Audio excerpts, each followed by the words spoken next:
Human, are you there? What now? Where are you? I'm busy. What do you want? We have work to do. What work? What are you wearing? Never mind that. What's this work we've got to do? The Christmas special. Is that now? Yes. Now, Who are we chatting to? I cannot tell you. It is a surprise. Oh, I like surprises. Right. You better cue the intro up while I go get ready. Roger that. Let the fuckery begin.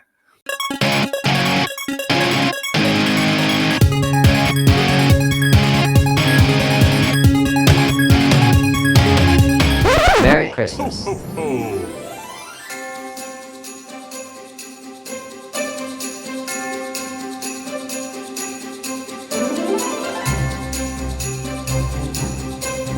Welcome to the Collector's Archive Christmas Special.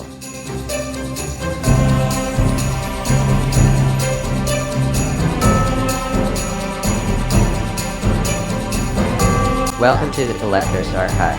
I am the Vault Keeper, an engaging human interface. We have a small problem. Problem? Yes, I may have misplaced our guest. Misplaced a guest? It happens. I am sure they will turn up eventually. Eventually. Right, okay, so what we're going to do, I mean, it's like, I can't just sit here talking to you. Or talking to myself, actually, for that matter. I have a solution. So, you do? Yes. Okay, now I'm a little worried. Well, it's too late now. Let's do this. Best patch me through. Transmission enabled. Signal is stable. Patching it through now. Oh dear God, what have you done? Bet you weren't expecting that, were you? That's an understatement. Now, there may be some consequences to what our dear Vault Keeper has done. You don't say. So tonight, you may find ourselves, being visited by various ghosts of collectors' archives, past and future. Something sounds very familiar about all this. I know, pretty cool, eh? Well, time for me to be going. Stuff and things to do. Like what? I could tell you, but I won't want to spoil the surprise. Or maybe you've already done it. Who knows? You're a bit of a dick, aren't we? Right then, you best get us started. Let's get to it. Roger that.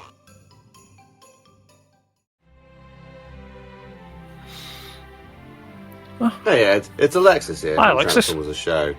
I'm just preparing it for the show. It's pre-show Friday night. I've got my sexy specs on. So I'm doing a little bit of Lego building. Here we go. A bit of a new age there. So first of all, cheers. Merry Christmas to you. Christmas to you, sir. Son of a gun. And my question to you, sir, is what, or if you ever have bought yourself a special tool or apparatus to support your collecting, which you convinced yourself you needed, but you probably didn't need it, but you bought it anyway.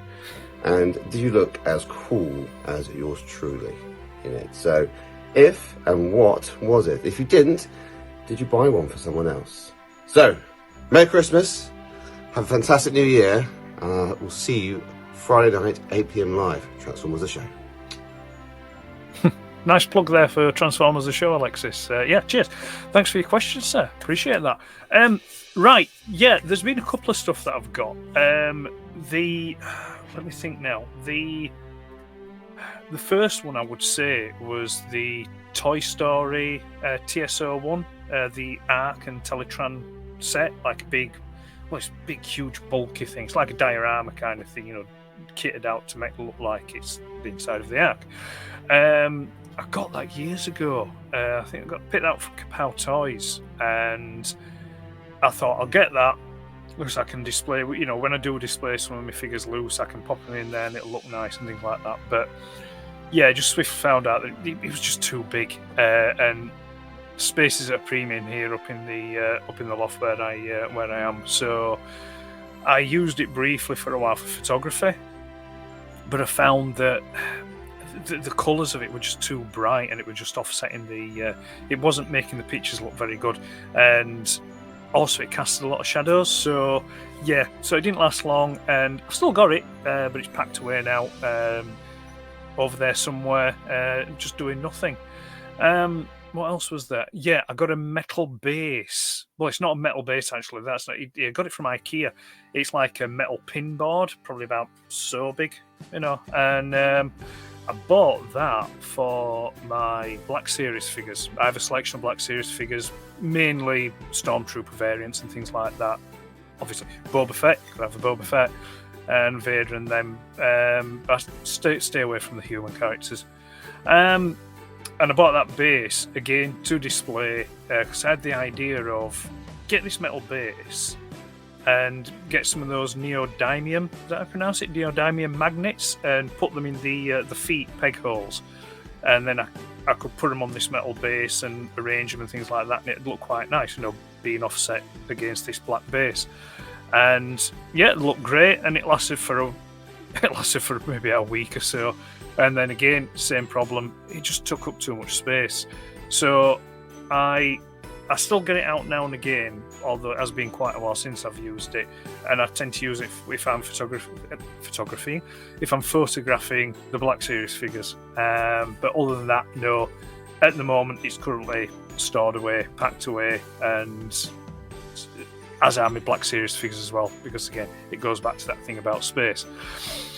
The last one, which I do use, and is you can see it, but you can't see it in shot at the moment. And it's these kind of like plate, well, they're not plate, but they're like, I suppose you could use them for plates, but they're acrylic display stands, and I use them for my loose ZX Spectrums. You see, first question, I've already started talking about Spectrums. You can probably see there's one here that's using one of the stands, and there's me blue and white. Oh, sorry, just jiggled Magnus's bauble there. The blue and white one there. And yeah, those are used regularly. I have quite a few of those display stands, and they get used for my loose Spectrums. There's another one just here off camera. There we go, back in a sec. And it's just basically, it's them. It's them. I don't know the proper name. They're just like acrylic stands, kind of things that you'd make in school, in CDT, just bend it over the hot iron thing or whatever it is. But yeah, those really are the only things that, I've bought really to enhance my collection. I've bought odd crafting tools and things like that for if I'm doing modelling, but I haven't made any models for quite a long time. Although I will be building one at over Christmas this year. I got the Moderoid Big Die X kit, which I'm really looking forward to building. I'll probably start that one unboxing day, I think. But yeah, so that's it. So yeah, that's the extent of my enhancements for my collection. But thanks for your question, Alexis, and yeah, Merry Christmas to you, sir, and hope you have a good New Year. Right, let's see who's next. Hi Ed, Andy here from Transformers Hi, the Andy. Show. Thank you for asking me to be part of your Christmas special. You're welcome, sir. For Vaults of Icon. I'm looking forward to seeing it. My question for you is, which toy line from your childhood, or maybe from the 80s or 90s or beyond, would you like to see rebooted for 2024? Let me know. I look forward to hearing your answer. Have a good Christmas, mate. Right then. Let me see now. Rebooted. You see, rebooted. I'm not sure I'm over keen with it. I don't like the term rebooted. Well, not recently anyway. It usually means things are going to be go wrong. Something from childhood, like seeing 2024. There's so many, I won't know where to start. Tell you what, let's see. I'll rattle a few off, and then maybe I'll come back to a couple. So I would say, and they're not in any particular order, but I'd say something like the Eagles, not the band, the spaceships from Space 1999. Anything Battle of the Planets. Again, anything Starfleet. Yeah, I'd say probably those ones, mainly because I had the Eagles as a kid. Again, I must say, not the band. I didn't. They weren't just tucked away somewhere in the corner of the bedroom. In a cupboard. They'd open the doors and just listen to them. California. Sure. No, the spaceships. Yeah, I had to my knowledge, I think there was 3 different ones. Well, I had 3 different ones anyway. I had there was a blue one which just had like a transporter module. There was a green one again that had a transporter module. Then I had a white one which had like this red cradle thing with like these radioactive canisters that you could put down on a winch. I know that you can get Eagles now, but I'd like to see them more mainstream rather than kind of like a bit of a niche collector's item, because they are quite expensive now. So it would be nice for them to be a bit more mass produced, so more collectors or people that do remember them from childhood of that age, could pick them up at, relatively inexpensive. Again, Battle of the Planets, I know the name of the company slips in mind at the moment, but I know there's a company that's doing 6-inch versions of the characters, so I think they've already done, I'm going to use the American names here, but they've already done Mark, and I think Princess is next, it's either Princess or Jason, but they're very expensive. I think there's something like, they're not far from £100 a piece, I think, for each one, and they're only 6-inch figures, so a bit too rich for me. If they're around about, I'd like to see something round about, the Marvel Legends Black Series kind of money. Then I think I'd go in for them, but no, not at that price. And then Starfleet, anything Starfleet. I'd love to see an actual like masterpiece style or scale Big Die X. I have mentioned, in Alexis's question, I mentioned the Moderoid Bandai kit. I nearly said the Moderoid kit, but I'd like to see like a proper masterpiece style Big Die X, that's like fully articulated, with some die casting there, things like that, and also a nice X bomber as well, a lovely X bomber that would have a Big Die X that could attach and detach, and you could assemble. Obviously not to the scale of a masterpiece, but slightly smaller. Those are the kind of things that I'd like to see rebooted into. Sorry, I've used that term. I don't like it. And I said, I'd like to see made available in 2024. Let me see now. Anything else briefly, quickly? I think some of the older stuff. I mean, things like Jason the Wheeled Warriors would be nice to see, because they're like hen's teeth. They're probably out there, but to get them in nice condition, complete, things like that, I think that would be a nice thing for certain collectors. 90s onwards, things like that. I don't know, because I'd moved out of collecting by the time the 90s came around. So I don't really have much of a connection to anything 90s based. So I'll have to pass on that side. But so to reiterate, I'd say Space 1999, Eagles, Battle of the Planets, and Starfleet. That'd be my stuff. So again, thanks for your question, Andy, and Merry Christmas to you too, sir. All the best.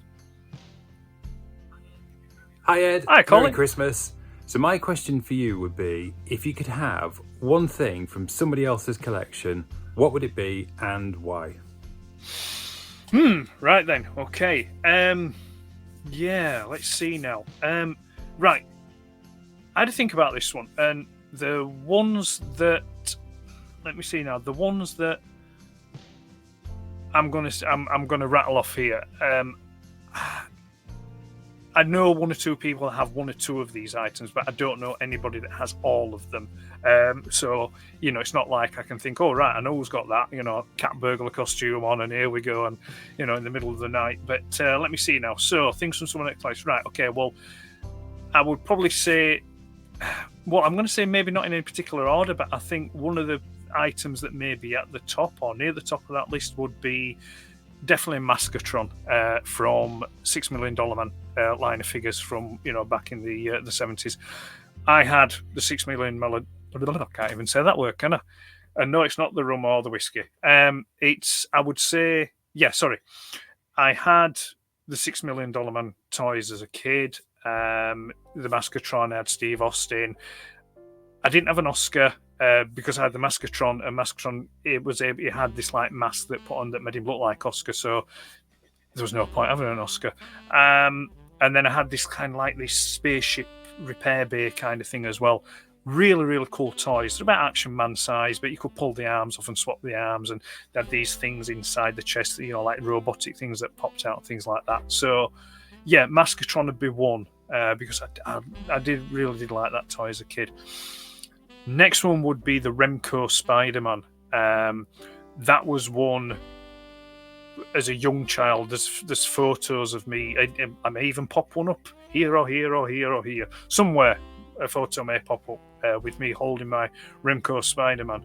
And because my mum tells me that when I was a young kid, it was just everything was Spider-Man, just Spider-Man this, Spider-Man that kind of thing. So, and she said I used to take this Remco Spider-Man all over with me. And if anyone's not familiar with Remco Spider-Man, it's literally he's more like a statue than a figure, really. It's rigid. It doesn't have any moving limbs on it and things like that.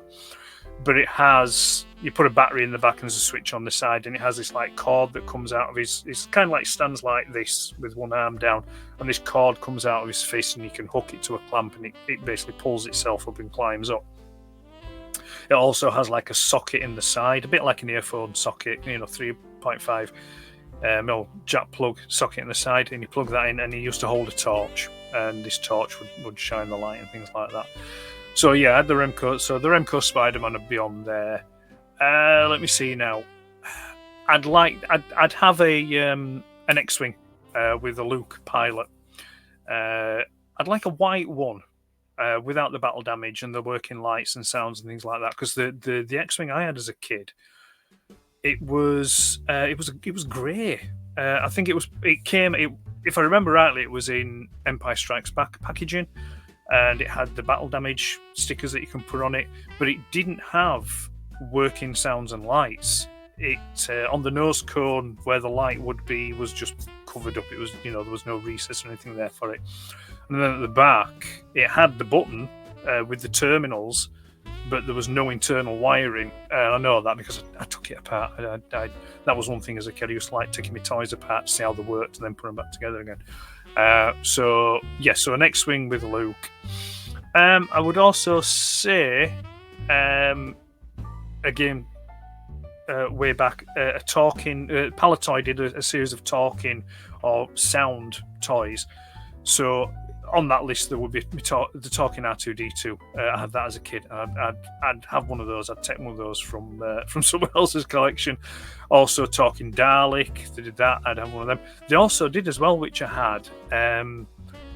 They did a Triumph Mark II police car, and I had one of those, and I remember liking that. So yeah, that would be on there as well.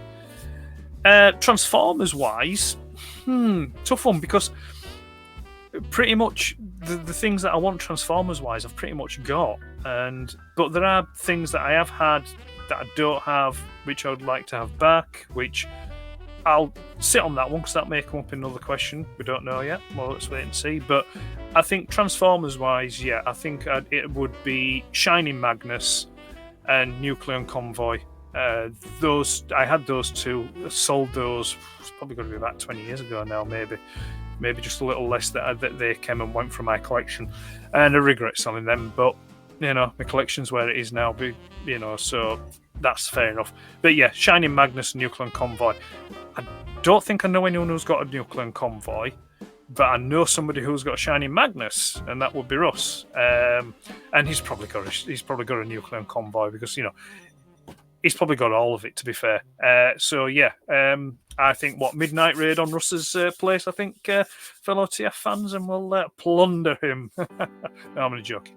And then extension to that, then any of the Diaclone bots, the Diaclone car bots, so like the pre-Blue Streak and Jazz and Sunstreaker, any of those, and Powered Convoy and Battle Convoy, any of those.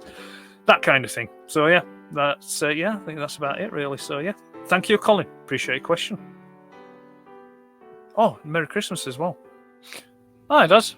So Ed, my question for you is there a toy that you never owned as a child, and did you ever manage to acquire one when you became a collector as an adult? Oh, not done. The second question, in case the first question's already used. Oh, yeah, sensible. Is if you could go back to any period in toy history, when would you go back to and why? Right. Okay. And finally, Oh, my we've got a third third one. question is: do you have a favourite theme tune from a show back in the 80s when we were kids? And again, why is that your favourite tune? And finally, have a great Christmas, Yep. Ed. Thanks, Daz. You too. Appreciate that. Right. Oh, 3. Here we go. Where do we start? Right. Okay. Well, we'll start from the top. Oh, toy that I got as an adult collector that I didn't have as a kid. Right. Okay. So I would say the first one that I picked up that I didn't have as a kid would be Optimus Prime. Never had Optimus Prime as a kid. So that was one of the first ones that when I became a collector, I got back into it. That was one of the first ones that I made a beeline to go get and got. So there'll be Optimus Prime in there. My Optimus Prime as a kid was Ultra Magnus, and I did play with Ultra Magnus as Optimus Prime, from time to time. Let's see now. So there's that. Right, okay. Then a bit further on from that, then I was fortunate enough to pick up the Action Force Escape Armor by Palitoy. That was one where, as a kid, we'd go on holiday down Cornwall, and we'd go to the supermarket, for your food shopping and things like that. And I can distinctly remember seeing the Escape Armor with all the other Action Force stuff on the toy shelf. And I walked past this aisle. Every time we went there for shopping and that, and it would be a case, I want that. But we know as kids, you get distracted by other things, and then it just worked out that I always ended up, being distracted by something else a little bit more shinier, and so it just passed me by, and I never had it. So I can't remember how many years ago now it is. It's probably about maybe 4, maybe 5 years ago, I think, maybe. A friend of mine put me in touch with somebody who had one that was selling it, and it was immaculate. It wasn't boxed, it was loose, but it was complete. It was absolutely immaculate. And yeah, I didn't hesitate. It was just like, boom, yeah, thank you very much. I'll take that. What else? The only other, there was other Transformers as well that I didn't have as a kid. With the likes of like Blue Streak and Sideswipe and things like that. But as a Transformer collector, they fell under that umbrella of collecting them because it was part of my collection. I wanted to collect Transformers, but it would have been nice to have them as a kid. But you can't have it all. It's growing up, in the north in the 80s, it was grim. But no, you had to be selective. You couldn't have everything. So, but yeah, another thing that I would have loved as a kid, and I wasn't aware that they made the toys as a kid. And I'm going back to Starfleet again. It would be the Big Diex. I would have loved a Big Diex toy as a kid, and now as an adult collector, I've recently been able to pick up the kit of Big Diex, and so that's that one realised and closed off, so I can shut the door on that one. Right, period in toy history and why? Let me see now. Yeah, it would have to be most definitely the mid to late 70s for me. Back to my early childhood, because of all the diecast stuff, the diecast toys. So you things like your Matchbox, your Dinky, your Corgi, Lesney, that kind of stuff. Because those were the toys that I were playing with, before I became aware, and before Star Wars and Transformers rocked up, that was it. It was all diecast toys, and I used to love them. Toys, So that's when I go back to.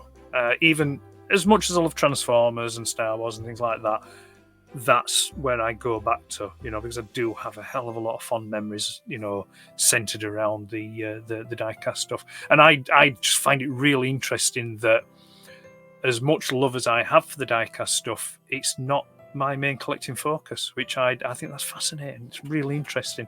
I have picked up one or two bits here and there over time, but nothing really to the extent of like what I've done with Transformers. So yeah, so mid late 70s. And then favourite theme tune. Well, I think we'll know what's coming up with this one, Daz, but we'll get around to that. I would definitely say top of the list is going to be Battle of the Planets. Starfleet is going to be there as well. The two absolutely rocking tracks for the cartoon, and yeah, they're both theme tunes that I hear, and I'm a kid again, laid on the rug in front of the telly. You know, they're just, it's an instant time machine for me. Other ones would be Buck Rogers' 25th Century, with Gil Gerard. That one, that's a great theme tune. Battlestar Galactica, that'd be in there too. One, I'd been a bit older, so I'd have been about maybe 14-ish now. But Moonlighting with Bruce Willis and Sybil Shepherd. Used to love that. I used to BBC Two Monday at 9 p.m. and that's the kind of show. Love the theme tune, love the show, and we'd go into school the next day, me and my mates, and we'd be just chatting about, what had happened in that episode the night before. I think, I suppose, going back a bit again as well, there'd be like Will-O-the-Wisp. Used to love that. That's a nice little, pleasant little tune. Chortle and the Wheelies, that's a great tune. And then, yes, of course, Jamie and the Magic Torch. Which I think you knew will be coming up, Daz. Yeah, that's a belter of a tune, is that? And what's that? I think I might be able to hear it now, actually. But yeah, so those are your questions answered, Daz. Thank you very much, and Merry Christmas to you too, sir. All the best. Thank you. Right, see what's next, shall we? Hi there, Ed. It's David from Palatoy Fantastic here. Hi, David. Hope you're having a great holiday time. And I've got a question for you, since you asked me so many questions. Wondered if there are any toy lines out there, modern or vintage, that you as an adult collector really take an interest in but don't own in your vaults. For me, it'd probably be Kenner's mask line. I remember it as a child and never had any, but I really like the look of it, so I'd probably end up going there if I was starting a new collection. So what about you? Whew, right then, let's see now. Right, okay. Well, we'll start with modern then. So I would say modern toy line wise, I would say definitely the Mezco Pink Skulls. They look really nice, and I don't have any. They're far too expensive, but they just look bloody lovely. And yeah, there's something about them that, had I the inclination, or if I'm just something in a fit of madness, think, right, okay, I'm selling everything, and I'm gonna, I think, that would be one potential route to go down. The Mezco Pink Skulls. I would say also, Hot Toys. You can't deny Hot Toys. They're really nice figures, dolls, models, whatever you want to call them. They're just real nice. But it wouldn't be the human figures. It would be things like, and I'd love a RoboCop, and it would be like Stormtroopers, and definitely Boba Fett. Boba Fett being there again. And then what else would there be? I would say, yes. When I spoke to Mike Greybeard Plastic Works, I wasn't aware of them until I spoke to that fine chap, and the Mythic Legions line of figures, they look really nice. And yeah, that could be something that I could find myself easily getting into or picking up. I think they're 6-inch or maybe 7-inch, I'm not sure, but they're articulated. They're very much like Marvel Legends and Black Series, so they're articulated. There are lots of accessories, and they take the form of like mythical characters. So there's Knights Templar in there. They look really nice. But then they've also done, I think it's called Cosmic Legions. They've started doing now like space and futuristic kind of stuff. So there's aliens in there, and they've also done some that are inspired by He-Man. So they look similar to the He-Man characters, but they're not exactly the same. But they're close enough for you to, that you could maybe display them with your Masters of the Universe, Masters of the Universe stuff, as maybe as like an alternate reality kind of thing. So yeah, that, I think from a modern perspective, they would be in there. Vintage, Yeah, I'm going to say this is probably going to be a recurring theme with some of the answers that I'm going to give here. But yeah, there would definitely be some die-cast stuff in there, like Matchbox, Dinky, things like that. You know, they would be in there. I would also say robot-wise or robot-esque wise, if you will, if that's, I don't even know if that's a real word, but there would be like, and again, you have to forgive me if I pronounce them incorrectly, but there'd be Godekin, Chogokin, you know, those things, they'd be in there, you know, because they look really nice, and I'd really like to have those. Also, Henshin Cyborg. I had a Dennis Fisher Cyborg as a kid, but I think I'd go lean on that as well, because they just look great, and like the little outfits and things like that you can have for them. So yeah, those would be the stuff that I would have, you know, as another, say, sideline to my collecting, or to replace what I have now. So yeah, thanks a lot, David. Appreciate your question, and Merry Christmas to you too, sir. Right then. Hello, Ed. It's Arafai. I just want to give you my question for your video. So the question I have is, with your vast collection of Transformers and collection in general outside of Transformers, where do you see your collection going? Where do you see most people's collections going? Do you see it being handed down to children for them to have their own collections? Do you see it being sold to collectors in much, much further down the line? Or just for the fact of, if you wanted to part with it, where do you see it being handed over to? You do see some people with their parents and children having their own separate collections on the go, and I'm wondering, is it something that gets passed down from generation to generation? What are your thoughts?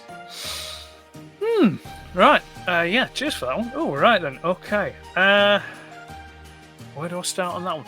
Right. My collection, as it is, as so far as it's, maybe, I don't know, maybe I'm misunderstood this, but about where it's going. My collection at the moment is pretty much complete, so I just currently now buy to either replace or upgrade. So it's not particularly an active collection in that sense of the term. Going as in being passed on, things like that. Currently, it's if anything happens, it would be left to my children. So that's the situation of it at the moment. But if I do, you know, manage to get to a ripe old vintage, then I don't know. I mean, I've had a few different and conflicting thoughts about this. I mean, one thought would be potentially to liquidate most of it, but you know, keep a select few pieces, you know, and enjoy those, and then, you know, when the inevitable, you know, then they would be passed on. I think it's trying to sort of like empathize with my kids. I could imagine it being quite a daunting thing for them to be left with, you know, all of this, you know, and just to be thinking, Jesus, you know, what do I do with this lot, kind of thing. So, and you know, I would imagine it would be pretty hard for them to let it go as well, you know, because they know and they understand how important it is to me. So yeah, I don't know. That's a tough one. One thing that I definitely not want to happen, and I can't stress this enough, is I definitely would not want it to go to a trader. I'd want it to, you know, if it was to go, if I had to part with it, I'd want it to go to another collector, you know, so it would be appreciated and it'd be looked after and it would be enjoyed, you know, as I've enjoyed it. But no, definitely not a trader. You know, I'd hate to see it go to a trader and it'd be split up and basically for them to profit off it, you know, because it's like, it's never been about the value of it to me. It's never, you know, about its monetary value or what I can sell it on for and things like that. It's never been about that. My collection always been about, you know, about how it makes me feel, that connection to childhood and, you know, that sense of nostalgia that you get with it. And yeah, it's just indicative of, you know, of you know, what childhood dreams are made of, you know. So yeah, so that's what I wouldn't want it to do, you know, to a trader. As far as my kids, they're both late teens, so it's like they don't collect anything at the moment. Whether they do and they go on later on in life to collect something, who knows? I don't know what they collect, because I mean, it's like, the toys they grew up with. I mean, let's face it, let's be honest. I mean, it's like the toys that kids have today aren't really as good as the toys that we had as when we were kids, in the 70s and the 80s. So, I mean, I'm biased though. I mean, some of them maybe, I don't know. But yeah, so I don't know what they collect. I think out of the two, maybe my son probably would be more inclined to collect. And I think it probably would be along the lines of something to do with Star Wars or something like that, or maybe superhero wise, maybe Legends, Marvel Legends kind of stuff, maybe, but no, at the moment they don't collect. So yeah, so I think that's probably best I can answer really on that one regards collection and where I see it going and that. So yeah, so thank you very much, Arrow Fire, and Merry Christmas to you, sir. Merry Christmas, Ed, and have a happy new year. Hi, Jimmy. My question for you is, what would you put back into the fire? Set the scene. Your house is engulfed in flames. You've managed to get your collection out, the important stuff, then obviously your family second. But looking at your collection, what would you put back into the fire? What no longer means anything to you anymore? What the love has moved on. You look at it, basically it's just pish, and you just rather have that insurance policy. So again, what would you want to put back into that fire? Well, Ed, have a Merry Christmas and have a Happy New Year. Right then, let's see now. Okay, pish, love that. And also, that's I like that one. Yeah, just a bit of a twist on my rescue item. What would I chuck back in? Right then, oof, this is going to upset a lot of people. Is this? So let's go. Right then, what would go in? These are G1, unless I specify differently. So, Cup, G1 Cup, that's getting tossed back in the fire. Wheelie, he's getting tossed back in the fire. Blaster, he's getting tossed back in the fire. Let me see now. Masterpiece, third party wise, Fancy Toys Hoodlum, that's going in. Horrible figure. But the other, like I said, the G1 stuff I just mentioned, the Cup and Wheelie and Blaster, yeah, horrible.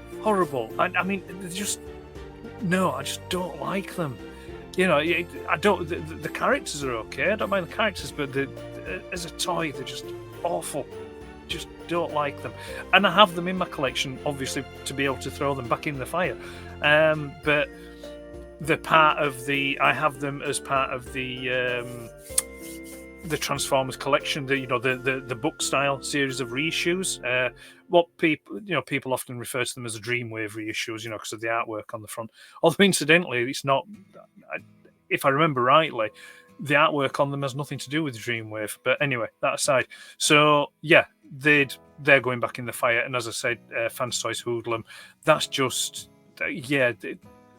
Fancy Toys had no right releasing that. That should have been redesigned, especially when you consider that came out after their version of Blur and Cup. So yeah, that's going back. But the thing is, though, Jeremy, I mean, most of my collection now is gone, as in, like, as the whole of it. I a good chunk of years ago, I sold off 2/3 of my collection. So a hell of a lot of it, of the stuff that I had, is now gone. But had I still got that stuff, what else would I add to that burn it list? So again, it's going to be G1 stuff, I'm afraid. It's going to be stuff like it's going to be Skylinks. Skylinks is going in there. Omega Supreme, he's going in there. Blur, Skids, Astro Train, Blitzwing. These are all. Which there's probably people out there like, oh, the horror. But yeah, I just don't think they're great figures at all. And I'm sorry, but no, it's especially Skids. Skids is fucking awful. I really don't like Skids. Just like kind of like when he's transformed. But yeah, they're all going. And let me see. Yeah, and I think a final masterpiece would be. Although I don't think I'd chuck this in the fire with any glee, but I think it'd go in there just because, it'd be nice to get something back for it that I would be able to put into something a little bit nicer, and that would be MPO5 Megatron, the first masterpiece Megatron from Takara. It's an ugly bloody thing, but 10 out of 10 for effort for back in the day when it came out. But yeah, it's not great, but it's an interesting piece to see how far it's come, the technology for masterpiece figures. But yeah, that would go in as well. So yeah, that's what I'd be warming my feet on the fire of burnt toys, Jamie. So yeah, thank you for that question, and a Merry Christmas to you too, sir. All the best. I had a lovely time being interviewed for the Vaults of Iacon. It was so nice to have that chat and unlock those childhood memories. But now it's my turn to give you a question. Who's your favourite Transformers character? And most importantly, which version of that character and why? Have a lovely Christmas and a Happy New Year, and I will see you soon. Whew, right then, let's see now. Favourite character, which version and why? Right. It's probably not going to be any surprise to anyone who knows me. Probably don't know me actually, but it's Grimlock. It's going to be Grimlock. He's just my favourite. Always has been. And the version I would say is definitely Marvel UK, because that's what I grew up on. I grew up on the comics more so than the cartoon. Didn't see very many of the cartoons growing up as a kid, other than Arrival from Cybertron, but Grimlock's obviously not in that. Didn't turn up until is it SOS Dinobots? Is it the episode? I have seen that. I did see that episode as a kid, and I loved that episode. So yeah, Dinobots are great, but it's Grimlock. He's my favourite character. Marvel UK, also Dreamwave as well. I like what Dreamwave did with Grimlock. So yeah, those versions. And why? Well, I just like.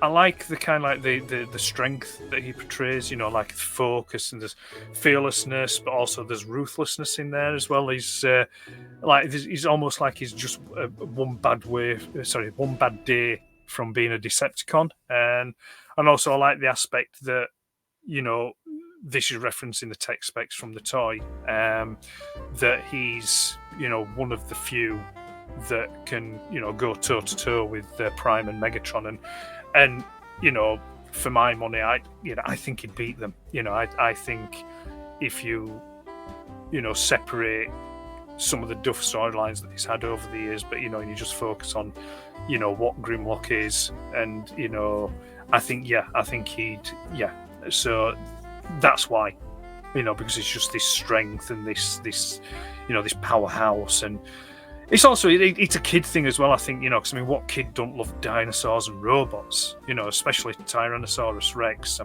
remember being a young kid being infatuated with dinosaurs, and I used to be able to reel off all the names and tell you how big they were and what era they lived in, the Cretaceous or Jurassic or Triassic and things like that.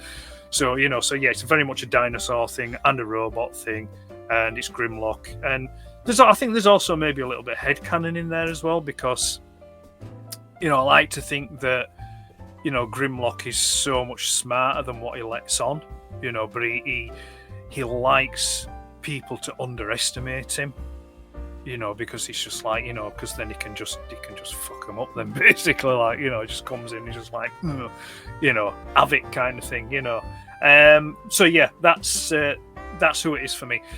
I'd say also in there as well, I do like Soundwave. Soundwave as a character is good. I like him, sneaky, in the wings, just watching and taking everything in, and he was one of my favourite toys as a kid. Was Soundwave, the fact that he had Buzzsaw and things like that, so yeah, Soundwave's in there.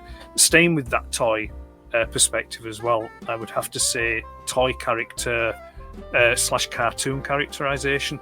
I would say Jazz and Jetfire. Both great toys for me, and the cartoon characters, I liked them. And plus, Porsche 935. I mean, it's just sex on wheels. Is that, you know? It's just a fantastic alt mode. So yeah, those are my picks. But yeah, the top of the pile there, Grimlock. So I hope that answers your question there, John.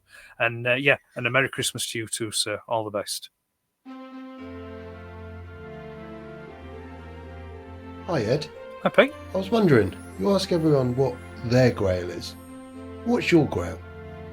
What's the bot you haven't had in your possession yet that you really want? Let us know. Right then, grail item. Yeah, okay, so, right. I've been quite lucky, really. Looking fortunate that, you know, over the years of collecting, I've been able to pick up pretty much the things that I've wanted to go for, or that I've prioritised.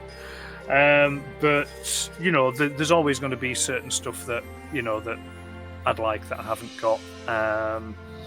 You know, and let me see now.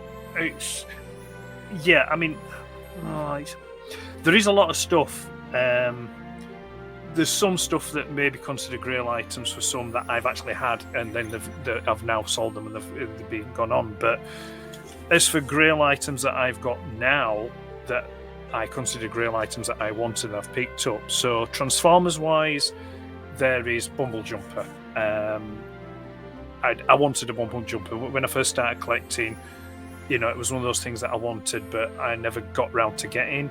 And then when I did start seeing ones, I saw the prices going up and up and up and up, and then I thought, right, okay, I'm just going to be priced out here, and I'm never going to be able to pick one up.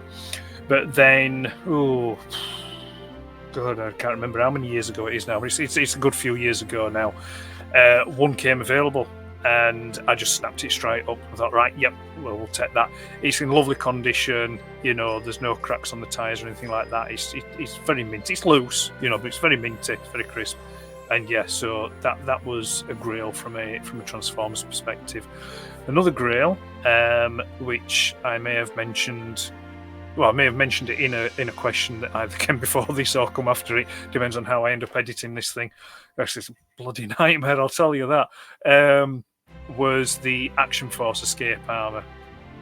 That was a grail because, again, that was something I wanted as a kid, but I just never managed to pick up because something shiny always got in the way, you know. So, and it distracted me. Another one would be. So, like I say, yeah, I've got these. Another one that I have got, which is a grail item, which didn't necessarily it didn't exist in this form back when I was a kid, but it is now. And again, I'm mentioning again. I've probably mentioned it again previously. Is the Big Di-X model kit? Not because it's a kit, but just because it's Big Di-X. I've probably mentioned I'd like a masterpiece style Big Di-X. So yeah, I've got that. That's ticked off one of the that's a grail thing, if you will, for me and that. But yeah, like I say, so yeah, I have been lucky with certain stuff. Grails that I don't have that I'd like to have, or again, I'll just quickly mention about this term grail. I understand its use, and I do use the term myself, but I don't always think it's the correct term. But you know, because of my limited vocabulary, I use it, but I probably don't always use it in necessarily the right terms. But yeah, so ones that I don't have that I would like, there's definitely going to be on there Battle of the Planets die-cast vehicles. There's some really nice ones out there which I would really like to have, but again, they're really expensive to get in the condition that I'd want them in. I'd want them boxed and nice and crispy. And then the other one would be, and again, I apologise if I pronounce this incorrectly, Godaikin, but the Deluxe Guardian. And if anyone's not familiar with that, it's a robot. It's probably about so big. But it's like, I think, is it 1, 2, 3? It's something like 3 or 4 in one. You've got like a little rubbery, bendy, human kind of character. And then he goes inside one robot, and then that robot goes inside another one, and then it goes inside another one. And I think the final bot that it goes into is blue and white. Let me see now. Chogo King, who I chatted to for the summer special of the Collector's Archive, he has all that stuff, and God, that's just like, jaw-dropping, the stuff he has in his collection. But that, the Godaikin Deluxe Guardian, that would be another Grail item.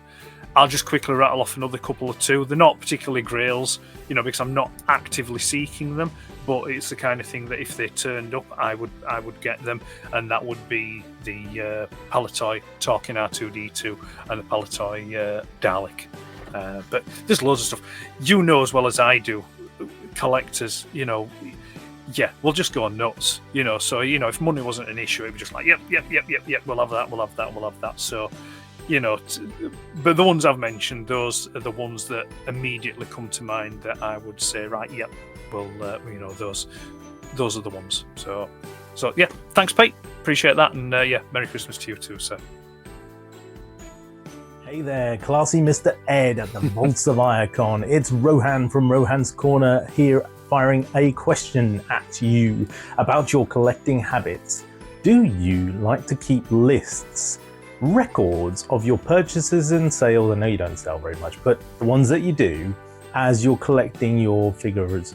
The question surrounds keeping tabs on everything, keeping a lid on spending habits, keeping an eye on the market, all of these aspects. What do you do?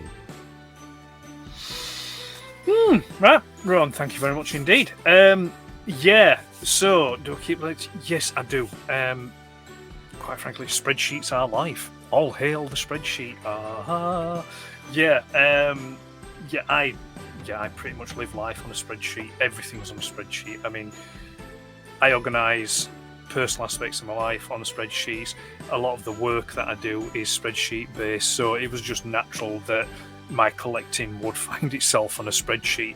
I have data on spreadsheets going back years, pretty much from, maybe not from when I first started collecting, but not soon after, so there's info on there, and I can tell you what I got, when I got it, where I got it, how much I paid for it. There's all that stuff on there. And I also keep a running total of how much I've spent over the years, so I can tell you how much I've spent last year and how that offsets, or how it compares to what I've spent the year before or I've spent this year, so I can see where it's gone up and down and things like that. So I think it would have been 2020, if I remember rightly. I'm not going to open the spreadsheet up now, but I think it was 2020 where it was a really lean year. There wasn't very much spent on my collection in 2020, but I think we know why that was. I keep lists. Also with the sales as well. I don't know. It's very rare that I sell stuff now, because like I say, when I do, it's usually because I've bought something to either replace or I've upgraded something. So it's quite few and far between now that I sell. But when I did sell quite a bit, then yes, I've still got that data and information, and I can tell you what I sold, when I sold it, how much I sold it for, and who bought it as well. There's all the information like that. With trends and things like that, I mean, I don't tend to look at them often, because it's usually a case of just input and then save and move on. But one of the things that does stand out to me is I noticed the trend with regards to Masterpiece, because I mean, that's what my collection is mainly based around, is Masterpiece. That I've noticed this trend of how the prices have increased on Masterpiece. The line doesn't seem to sell as well, so there's like the price increased, but that's gone down. There's also been the quality issue in there as well, because I don't think the quality's dipped, especially from the Takara perspective. I think some of the quality's dipped on that, so I've noticed that trend. I think people's interest as well has declined in it, because the characters that are being released from the Masterpiece line are very diverse in the respect of they seem to be going back to the well for the old favourites, so like the Primes and the Bumblebees. I mean, we've had one or two, like we had Trailbreaker recently and Skyfire from Takara Tomy, but the Skyfires, I don't like it. It's awful. I didn't bother picking that up. So I could go into my spreadsheet and I could do the graphs and the pie charts or whatever, and I could, I'd be able to see the trends of what I've had that I've sold that are sold quicker than other items. So yeah, I would say at the moment, I think, just touching briefly on that trend thing again that I said, I think the popular things at the moment seem to be the Legends stuff and mainline stuff. Like the Legacy, and you'll have to figure me out. I'm not up to speed with mainline stuff, so I don't know what lines and sublines they're on. But when I see the likes of yourself and other chaps on Transformers the show, when they're talking about the stuff that's like mainline retail, that does seem to be doing quite well. And like I said, the Legends stuff, Masterpiece at the moment, I don't think so. I think it's just a slow, steady stream that's just sort of like dripping away at the back. So that's I keep tabs on things. I know what's going where and why and what for and things like that. So yeah, great. Thank you very much, Ron. Excellent question. And Merry Christmas to you too, sir.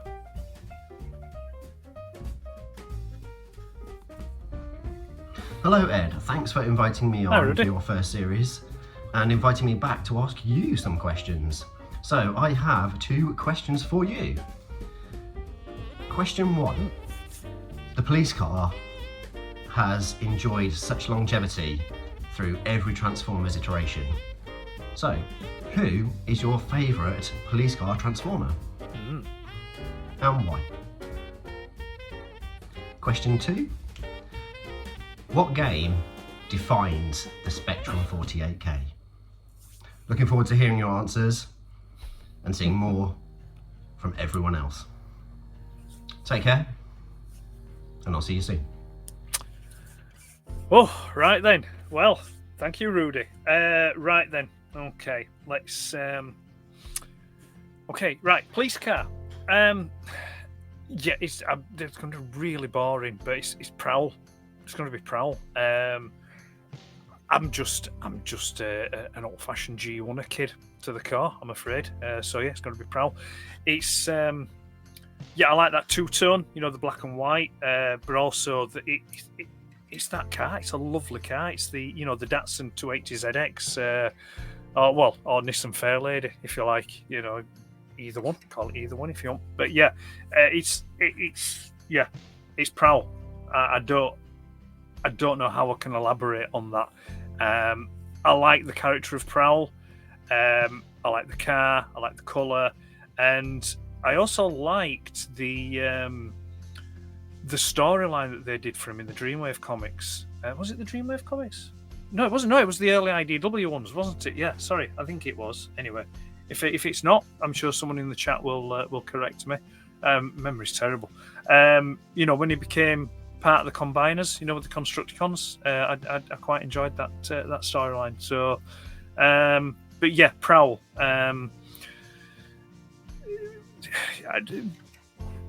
Remembering vaguely from the cartoons, the early cartoons and things like that, being kind of like a second in command with Prime along with Jazz, and vaguely remembering from the Marvel UK comics. I can't remember actually if he was in the comics a lot. I think he was, but yeah, I think it's mainly just because of the toy that I like Prowl, because of the car, the colours and things like that. I also know it's not strictly a police car, but again, this is again based very much off a toy, and that's Red Alert. I like Red Alert. It's a Lamborghini and it's a police car. A fire department car. When I was a kid, I knew another kid that had Red Alert, the toy, and I can remember when I first saw it, and I was like, "Oh, what's that?" Because I think I'm pretty sure it was before Red Alert had turned up in the Marvel UK comics, and it was certainly before I'd seen the character in the cartoon, because I didn't see any of the season 2 cartoon until I was an adult. So I remember going to his house, and it was like, oh, who's that? Because I also remember he had Outback as well, and that was another one. I was like, who's that? That looks like Brawn, but it's not Brawn, So yeah, Red Alert would be in there, and I think I'd also have to give an honorary mention to as well. This is another one that I didn't become aware of until I started being a Transformer collector. So like late 90s, and then when I got the book by J.E. Alvarez, the unofficial guide to Transformers, and that's the Diaclone police car, the Lamborghini one, the Sunstreaker one. That's so I'll give an honorary mention to that one because that's tasty looking, is that one. And then I wondered when someone had asked me about the Spectrum. Right, so what game do I think defines the ZX Spectrum? Excellent question. I don't know if there's an official game, that I could say, that's officially the game that defines the ZX Spectrum. But for me, on a personal level, the game that defines the Spectrum for me is Manic Miner. That's my ticket that's my time traveling ticket back to my childhood as playing the Spectrum. I've got so much nostalgia tied up in that game, and it epitomizes the Spectrum for me, so I think of the ZX Spectrum, I think of Manic Miner. I think of Manic Miner, I think of the Spectrum. They're just so interconnected for me. And I have Spectrums all around me, as well as my Transformers. The Spectrum's there, the Spectrum there, Spectrum's here off camera. There's another Spectrum here. There's probably about another 9 or 10 Spectrums down there, all boxed and and complete and things. So whenever I'm working, if I want to just blow off a bit of steam or de-stress for 10 minutes, I'll just flick the telly on here. I've got an old CRT monitor, little Philips Cube TV down here. Flick the Spectrum on and just have a 10-minute blast on Manic Miner. So that's the one that defines it for me. But I'll also mention as well my boy Horace from Horace Goes Skiing, Horace and the Spiders, and Hungry Horace. They were early games, so they would have been from '82 when the Spectrum first came out. Spectrum first came out in April of 1982, and these were part of the first lot of games that came out. They were published by Melbourne House, but they were released under the Sinclair branding. And Horace was an early game. I remember playing Horace Goes Skiing. It's kind of a mix between a Frogger clone and like a ski slalom kind of sort of like dodging game. And it's great. It's a great game. You have to cross the road, pick your skis up, and then cross the road, then to go back and start your skiing adventure. So I'll give a mention to him. I mean, that influenced me so much as well that my other Instagram online alter ego is named after him. That'd be Spectral Horace ZX, which is a second Instagram account that I post everything Spectrum related to that. I try my best to keep my hobbies separate. I try to keep them separate, but they inevitably do bleed into each other. So when I've got my Vaults of Iacon cap on, I try to keep it to Vaults of Iacon, and when I've got my Spectral Horace ZX cap on, I try to keep it to Spectrum stuff. But they inevitably intermingle and blend into each other, especially when I'm doing when I'm on with some friends on the Cosmic Council, when I live stream on the Wednesday evenings. The Spectrum always comes up. But it's a great microcomputer, and I really, really do love it. I love a lot of those. I think I'll also mention as well, game-wise, it doesn't necessarily define it for me, but I think it probably will define it for a lot of other people. There was a software house called Ultimate Play the Game, and they'd released some fantastic games for the Spectrum, some really groundbreaking ones for the time as well. Really pushed the capabilities of the Spectrum right to the edge, and because it wasn't a fantastic computer, it wasn't a fantastic home micro. It had a lot of limitations to it, but if you were clever with the coding, you could do some exceptional stuff with it. And Ultimate Play the Game were a software company that was able to do that and exploit the best out of it. So you've got games from the early days because they also released a 16K machine just slightly before the 48K and it ran alongside it for a while, but then they discontinued the 16K. So you had games like Jetpack, Attic Attack, Trans Am, a game called Psst, which is you're like a little robot and you've got to use a spray can to spray all these little bugs and things like that. So they're iconic games in and of themselves. They also did like Night Law, which was, and Saber Wolf, and some of the first like 3D, like quasi 3D kind of games. They were quite groundbreaking. I think I'd also mention Chucky Egg and Chucky Egg 2. Chucky Egg, a lot of people have memories of Chucky Egg that had the BBC microcomputer because it was quite popular on that, and the Acorn Electron. But it was a game that was initially developed for the Spectrum and then ported to those, but it seemed to be maybe more popular on those others because, no disrespect, because I like the Electron. I'd love to have an Electron in my collection, and a BBC, but not as many games were produced for them like they were for the Spectrum. But yeah, so Chucky Egg and Chucky Egg 2. I actually prefer Chucky Egg 2 over the first Chucky Egg, which probably get me scolded by some in the Spectrum community, because Chucky Egg is more. It takes a lot of inspiration from games like Manic Miner and its sequel Jet Set Willy. So yeah, those are what I'd say. When I think of those games, it's tied in with Spectrum. Oh, sorry, there's a modern game as well that came out. I think it was it about a couple of years ago? A game called Yazzie, and it's very much inspired by an old Atari game called Lode Runner, and that's a fantastic game. That's very simple, basic premise, but bags of playability to it. And again, you can lose hours on that game. Well, say hours. There's only 20 levels, but it's quite tricky in places, and it gets you thinking. So yeah, so Manic Miner, that's the game I think that defines the Spectrum for me, Rudy. So yeah. So thank you. Thank you for letting me sneak a bit of Spectrum love in there as well. You have a Merry Christmas too, sir. All the best. Merry Christmas, Ed. Hope you and your family having a great holiday season. Thank you. I have a two-part question for you. Part one, have you started collecting Spiral Zone vintage figures yet? And part two, if you could bring back a toy line from your childhood or see a toy line created off a property from your childhood, what would that property be? Merry Christmas. Excellent. Right. Right. Quick answer to that one then, Mike, is no, sorry. Spiral Zone hasn't made it yet into the vault, but who knows? I mean, maybe at some point in the future. Never count anything out, because what takes our eyes from time to time, we just sometimes think, oh, and it just, we just end up buying it. So, but I think after the conversation we had, I think what might probably has a better chance, or I don't know, but yeah, I think the Mythic Legions may get in there first at some point.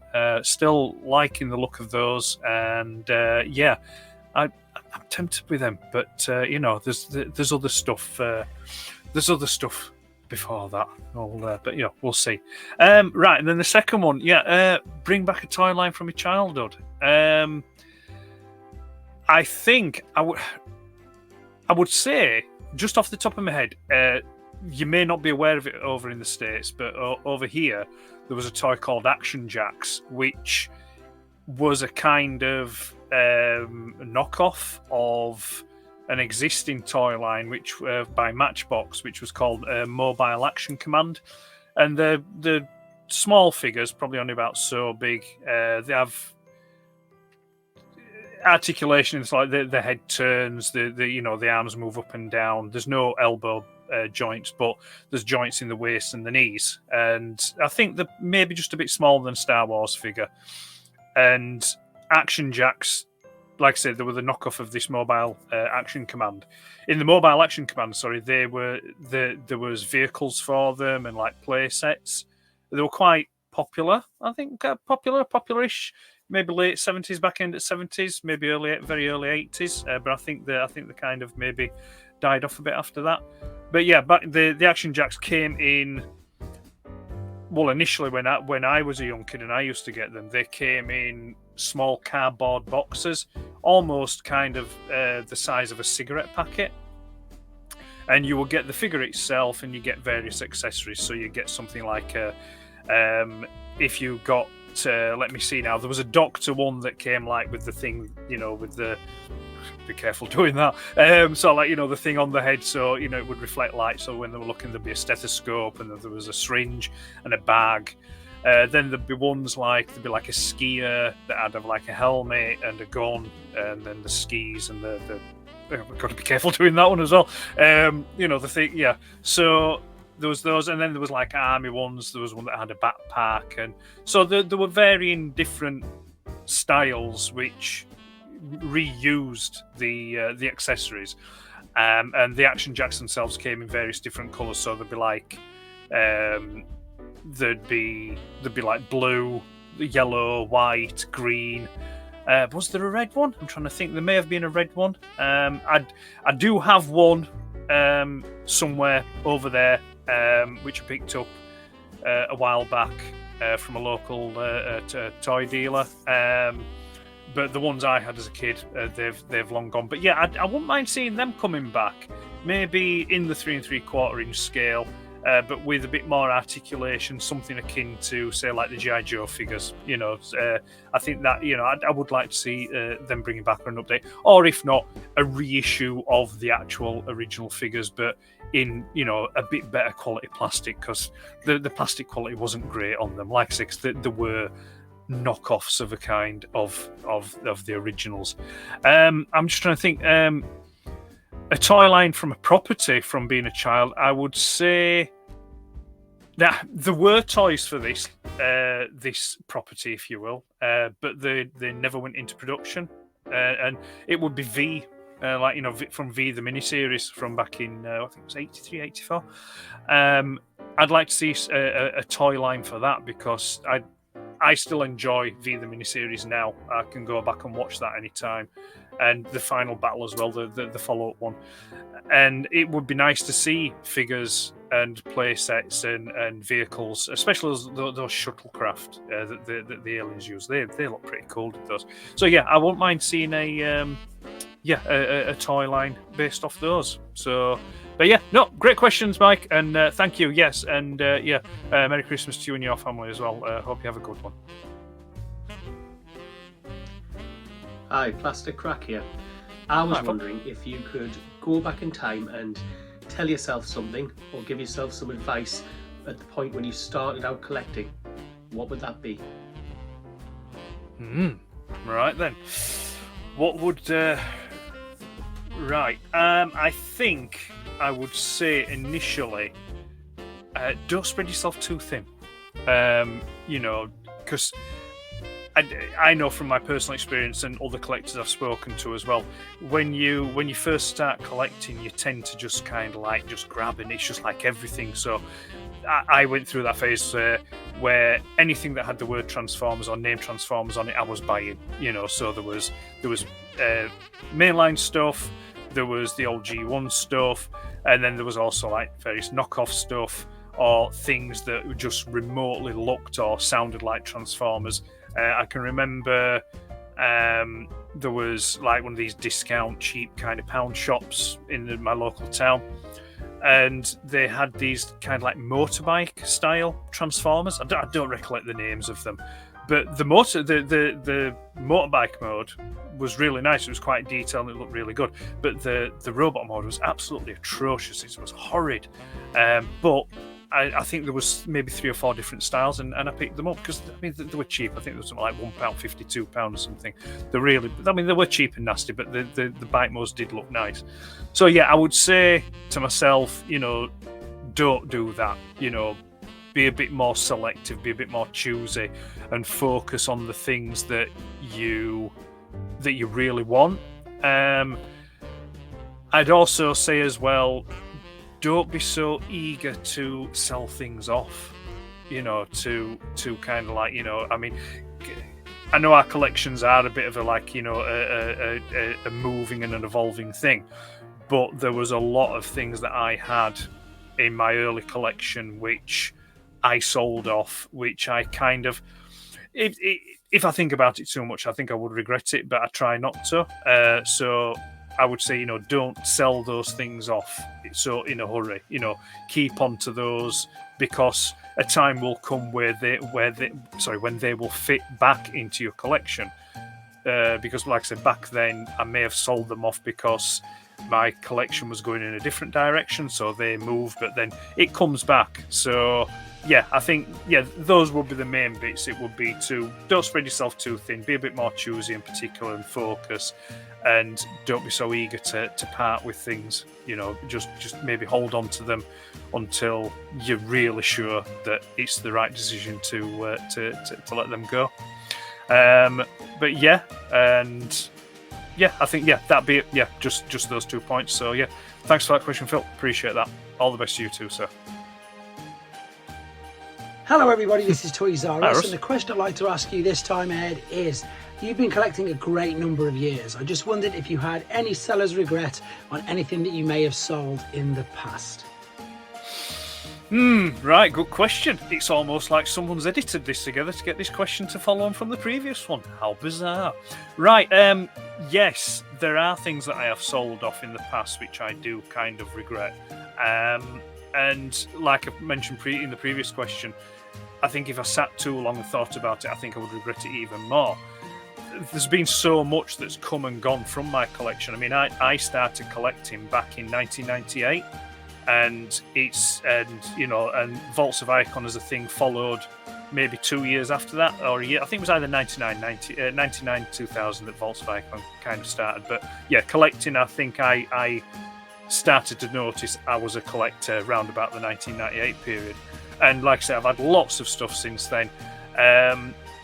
If I was to try and nail down a few that I do regret, I would say, and one of them, I know you have this, and to be fair, you probably have the other ones as well. But the top of the list would be Shining Magnus, and I still kick myself over that one. But at the time when I parted with it, my collection was going in a bit of a different direction. But yeah, I wish I'd have kept on to that one. But these things happen.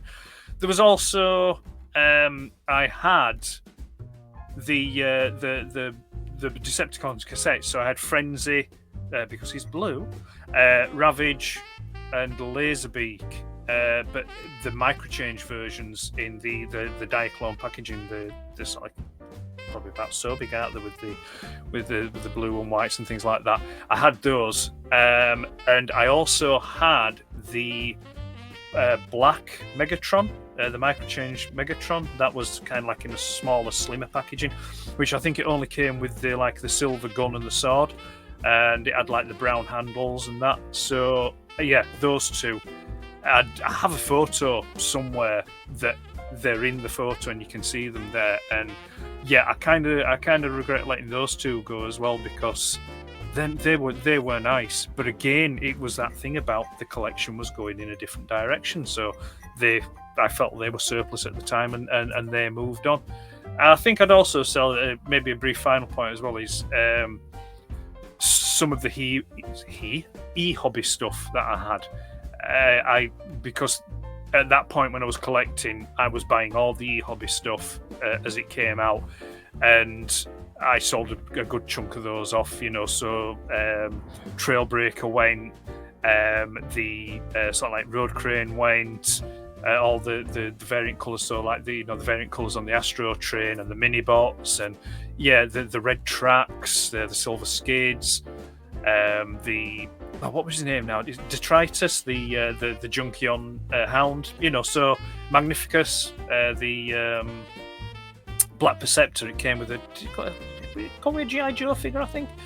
So they've all been come and gone. So yeah, I kind of regret selling them, but I'm happy with my collection as it is, and I acknowledge and understand that my collection is now where it is because of the things that I let go in the past. So, but yeah, so that's that one. Yeah. So, cheers, Ross. Thanks for that. All the best, and yeah, you have a great Christmas and New Year, sir. Hello everybody, this is Toys R Us, and the question I'd like to cherry. ask you, Ed, is you've been collecting now for a great number of years. What is it that's kept you interested in this amazing hobby? Right, interested. Interesting. Right, okay. I would, plain and simple, it's the love of the toys. That's what it is. They just look so great, and I would also say it's that connection to childhood. You know, it's the nostalgia and it's the memories of childhood and everything that's just balled up and collected together, and it's manifested in a toy and a toy line. I would also say on the modern side of the stuff, so like, you know, the Masterpiece line, I would say also a lot to do with is the engineering and the intelligence and the ingenuity that goes into the designs and how they get them to work and look good in both modes for the most part. And there are some figures that don't quite achieve that, but for the most part, I think they do. And especially with the new like Legend scale stuff from like New Age and Magic Square, the work they're doing on those figures is phenomenal, and what they're able to achieve in such a small scale of figure as well. And you know, when you look at those compared to a G1, a lot of them are the same size, and you just look at how far we've come in that 40 years, you know, that you can go from that to that. And you know, it's not saying that one's better than the other. You know, they both have their place and they're both loved equally. But yeah, so I think it was just the plain and simple love of the toys, the nostalgia and the childhood memories, and you know how they can make you feel, and the engineering. So yeah, and I would also say as well, the other thing that keeps me interested in the hobby is. My collection now, as I may have mentioned previously, is pretty much complete. But I have found myself diversifying into other areas of the hobby of the collection of Transformers, in as much as things like the peripheral merchandise. So things like really odd things like, you know, jigsaws and cards, books, cassettes, cases. I've had them a while, but. I've got like a Transformer sleeping bag and a pillowcase and duvet case and things like that. So I'm finding myself getting more into that side. So not on a regular basis, but when I see items come up every now and again, this looks a bit quirky. I think, oh yeah, I think I'll pick that one up. You know. So I mean, there are two items that I am actively looking for on that. You know, the peripheral merchandise side. One of them is. I'm looking for the Telltale box set that had the 3 books and cassettes in. So, and that would be Autobots Fight Back, Megatron's Fight for Power, and Autobots Lightning Strike. I'm looking for that box set because that's the one I had as a kid. I've seen one or two, but they've not been in the condition that I want them to be in, you know, for my collection. And the other piece would be I think it was either Arrow or Bluebird. I'm not quite sure. I forget now. I should know because I was only looking at it quite recently. But they produced, it was a Soundwave design center. It was about so big. And it was basically like it had like a ruler, a pair of scissors, a pencil sharpener, a kind of you had these like plastic slides that you slotted in. And you could trace them with this like armature, and it would draw characters like jars and things like that. So, yeah, those are the two peripherals at the moment that I am keeping an active eye out for. But other stuff is just as and when. So, yeah, that's the kind of stuff that's keeping me interested. And also, I have to say, the collecting community. You know, the people that are out there and that are involved with it. You know, because there's some great people out there, and.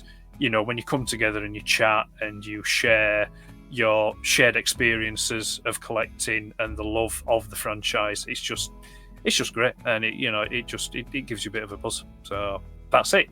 So thanks for the second one there, Russ. You know, and like I said before, all the best. You take care, sir. Bar weep, grana weep, Hi, Andy. Bar weep, grana, nini bong to you too, sir. Ed. What toy did you nearly get but miss out on that you then later got? And was it more expensive or was it cheaper? Right then. Excellent question. Let me think. Missed out on but got later. There's probably been quite a few. There's probably been loads that I can't just quite pull to mind or recall to memory at the moment. But the ones that the ones that are coming to me, I would say, would be my Zoidzilla and Redhorn. I remember looking at those. Zoids was another toy line I had as a kid, but not to the extent of what I had Transformers. But there were quite a few in there, and I sporadically looked, and when you have those moments where you just think, oh, I've got 10 minutes, I'll just quickly go on eBay and have a look for something.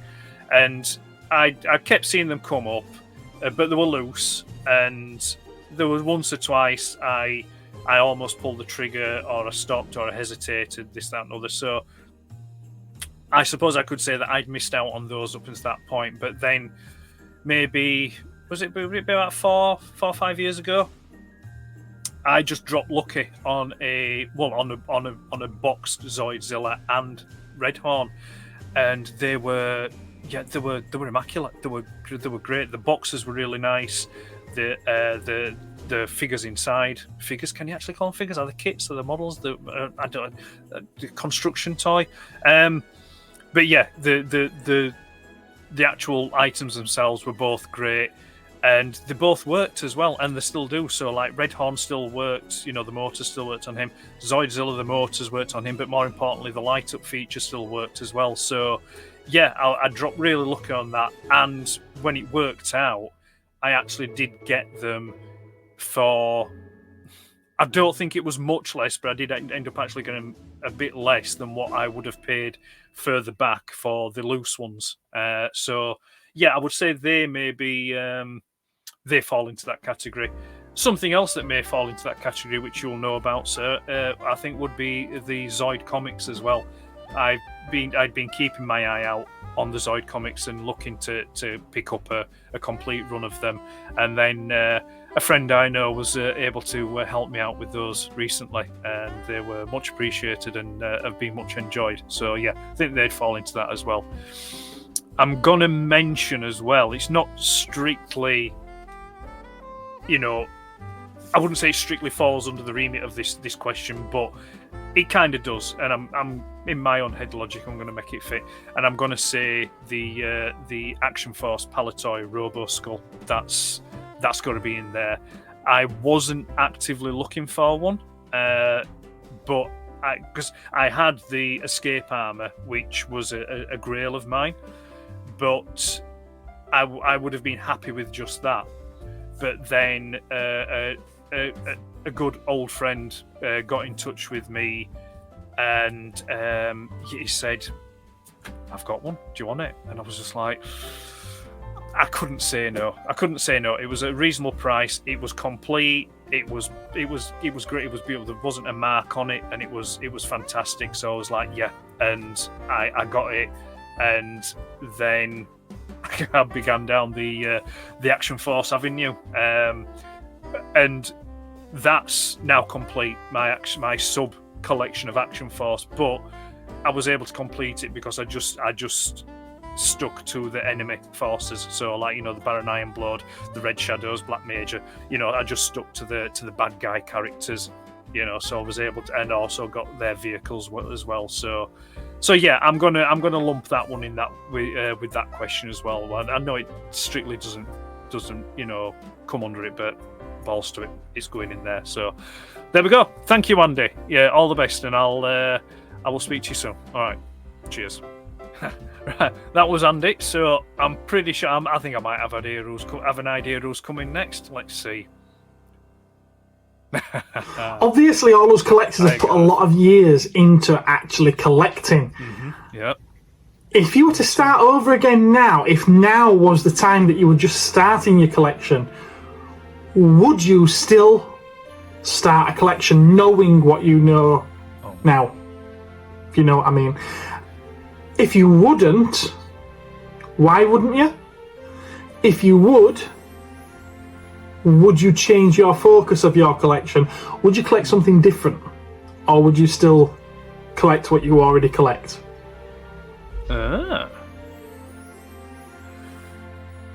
Oof, right, belter there. Right, okay. Yeah, a lot of years into collecting. What if I was just starting again now? Would I start? I would love to be able to say hell no, screw that. But no, that wouldn't be the truth. I know it wouldn't be the truth, and I think what it is, I think, you know, us as collectors, I think there's something in us that predisposes us to doing this thing, you know, collecting. But if I pretend that I wouldn't, then I would say probably what would put me off would be, I think it would be the cost of it, the cost of collecting, and also just because there's so much out there. I think that would be quite daunting, you know, to think, right, okay, if I choose to go down this route, it's going to cost me X amount of money, and then it just leads to this, you know. So, and I think the pitfalls that I fell into as a collector when I first started, which I mentioned in one of the earlier questions about, you know, you start just buying anything that's associated and things like that. I think if you were to start collecting now, it could be quite a dangerous thing, you know, because then you'd just be bankrupt, you know. So I think if I pretend that I would not start collecting, then I think those probably would be the factors that would dissuade me from it. But if I was to start collecting now, and if I was to choose, you know, if I was to change my focus or collect something different, I think I'd go down the diecast route. I've found myself over the past few months having my interest tweaked by that. You know, I think it's basically come off the back of some YouTube videos that I've been watching that people have been putting out there, and it's kind of rekindled. You know, because my early childhood collecting was diecast. You know, long before Star Wars or Transformers rocked up, it was the diecast stuff. You know, and so that's where I suppose my toy roots are, in that kind of thing. So I think maybe, I think I'd be inclined to maybe go down the diecast route. It's certainly a lot less expensive than collecting Transformers, although I admit that some pieces can be a hell of a lot more expensive if recent eBay sales are to go by, from one that I was watching the other day.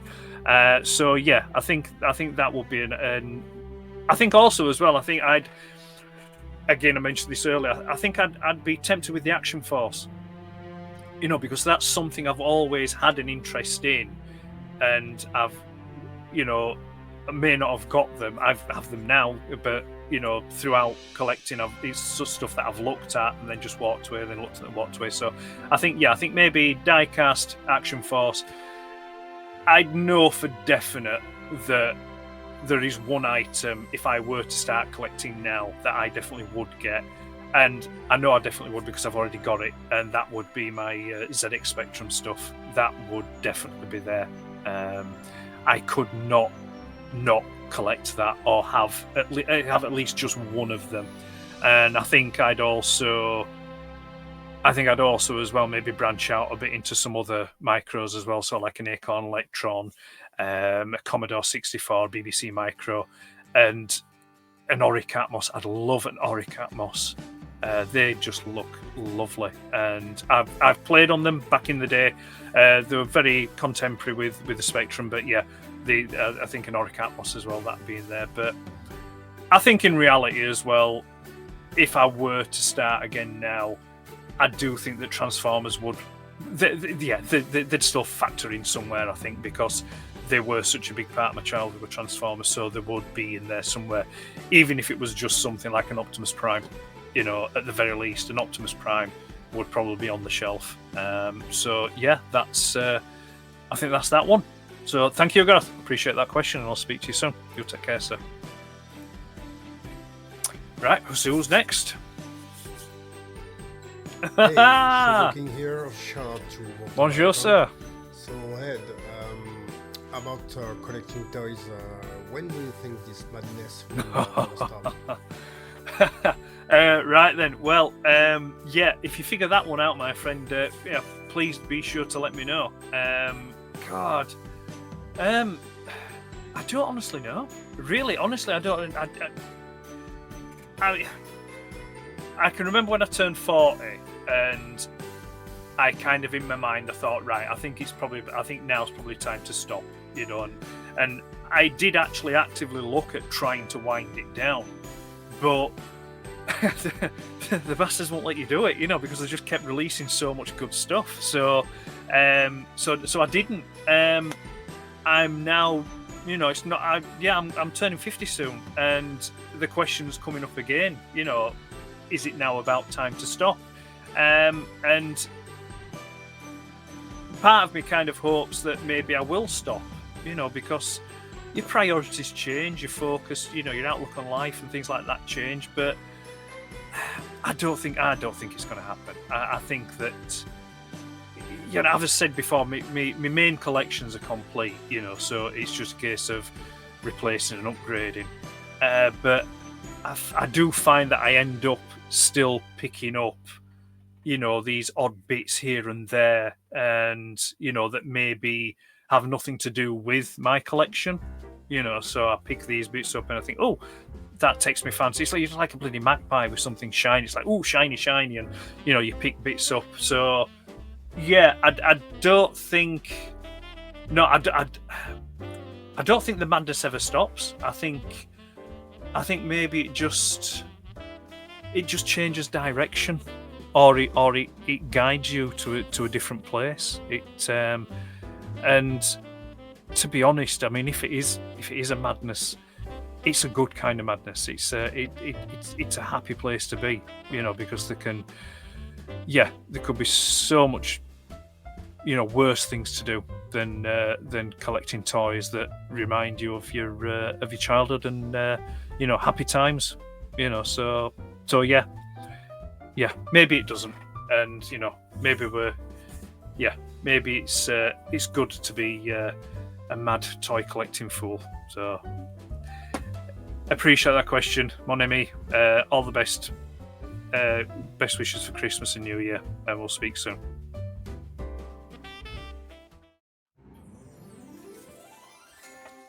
Well, that wasn't too bad, was it? Eh? No, I enjoyed that. Some good questions, and it was good to see some old faces and new ones. So what now?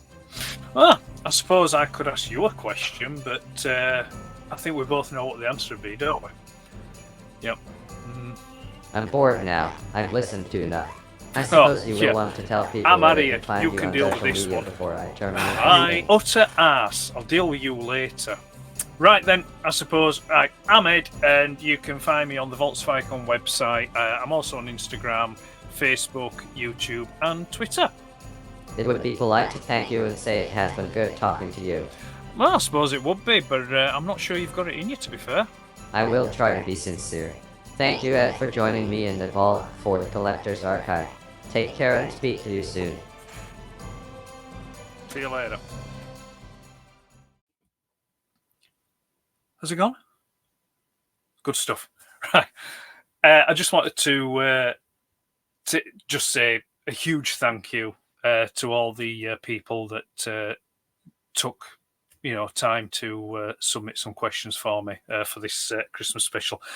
It's really, really appreciated, and you know, I can't thank you enough. I also want to thank all of you, you know, for watching and supporting me and the channel, and you know, all the other stuff over the other social medias. You know, during 2023, it really does mean a lot, and you are all very, very much appreciated. You know, very, very much appreciated. Thank you. So yeah, that's it. I'm off now. for real this time, But before I go, I just want to. I'll leave you with some far wiser words than what I could ever come up with. See you for now. Finally, you've hit the wall. It's bedtime. Naturally, you take your absolutely favourite toy of the day to bed with you. You might wake up on Boxing Day cuddling your fluffy new teddy, or you might have your Transformers Dark of the Moon Voyager Megatron imprinted on your face till lunchtime. It doesn't matter, because when it comes to toys, it's up to you. There are no rules. Forget the instructions. The only limits are your imagination, your attention span, and the stress-resistant properties of polyvinyl chloride. A great toy can be made of anything. Plastic, wood, cardboard, metal, uranium. All right, maybe not uranium. When you're a kid, it doesn't matter, because toys aren't just inanimate objects. The minute you stop playing with them, they cease to exist. But get your Action Man or your Fuzzy Felt or your Lego out of the box, and time stands still. The grown-up world of rules and responsibilities holds its breath. Toys are who we were before all that stuff got into our heads and diluted the vivid joy of just being alive. It's still there, though, somewhere in a cupboard at the back of your memory. It never goes away. That moment when you open the present, and yes, you got it. It's yours forever. Enjoy it. Human interface disengaged. Thank you for accessing the Collector's Archive. To enable return access, please select the like, subscribe, and notification icons. Merry Christmas to all, and to all a good night. Ho ho ho!